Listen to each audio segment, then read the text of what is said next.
ज़हनी टेंशन थोड़ी कम कीजिए, हमारा नाम लीजिए और खुद पर दम कीजिए।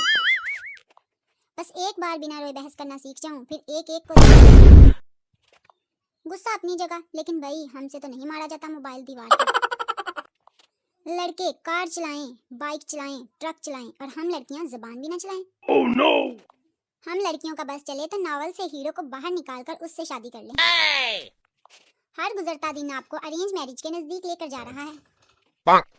I love travelling. मैं हर 2 मिनट के बाद ओवर थिंकिंग के टूर पर निकल जाती हूँ। कुछ लोग मेरे घर बस ये ही कहने आते हैं, कुछ खाया पिया भी करो, जान बनाओ अपनी। पतली मैं हूँ और टेंशन रिश्तेदारों को है। सर में दर्द हो तो अम्मी को बताते हुए भी डर लगता है, क्योंकि कसूरवार तो सिर्फ मोबाइल बेचारा निकलेगा।